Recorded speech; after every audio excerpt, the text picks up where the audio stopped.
What is up, cats? I get asked a lot how I go about planning my international trips, and considering I am about to leave for about 4 months, going to 8 countries, I thought this was a perfect time to share how I plan my trips. Deciding on where to go, this really depends on the situation, but most of my trips are very much bucket list trips, things that I want to do before it's too late. This coming trip is more based around friends and activities. My friend Joe wants to hit 30 countries before 30 years old, so that is why we're heading to Europe, where we can easily hit multiple countries in a couple weeks. Outside of that, I'm heading back to Japan because it is the coolest place I have ever been to, and I wanted to go snowboard there again. It also depends on where I am in the world or work. When I lived in Guam, I could easily get a quick trip to Korea, which was a bucket list country for me, but also it was just convenient. And I went to Singapore for some photography work. Friends will also be a reason why I go to places, like seeing old friends in Thailand is just another reason why I keep going back there. Now that I have the destinations picked out, next is figuring out when I'll go. This is usually just dependent on how long it'll take for me to save up the money to go. My rule of thumb is I can always work more to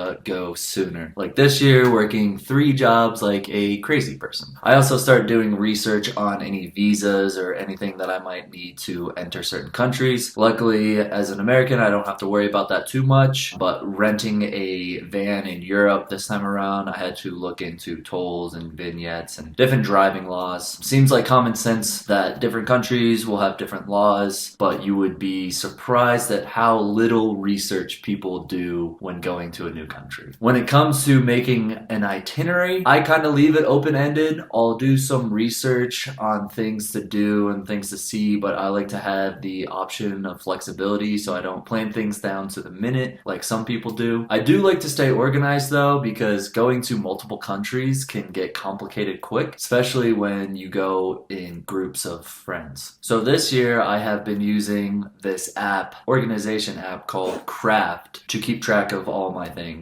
It's great because you can use it and sync across all devices like phone, tablet, MacBook, and PC. I use this to keep a general timeline of my trips. You can see I made a checklist for when I went to Egypt earlier this year and activities and itinerary. This makes it so much easier to just look at it really quick. If I have any questions or things might change for my trip, I can figure it out easily. With the checklist, I start these a few weeks before I go out on my trip. I've always kind of done this just so it's easily to like add something to it. Anytime I think of something on top of my head, I can just pull out my phone and add to the list at any time. This style, I also recommend taking like screenshots or photos whenever you book anything, hotel, flights, tours, and just put it in one album. I've learned the hard way trying to dig up information through old emails, or you couldn't remember where you bought a certain flights or anything like that. This makes it so much easier to just pull up at any time. I usually throw this information in a Craft document as well. Airlines, what website I bought it at, hotels, all things like that. So that is how I plan my trips more or less. If you have never left the country, don't worry. It seems more daunting than it is. Just take your time, give yourself plenty of time to kind of figure things out and just do plenty of research. I am now heading out to 5 countries in Europe and 3 countries in Asia at the start of next year. So subscribe and follow my socials to see that journey. I have a lot of content, photos, and videos to come. So I'll see you in the next video.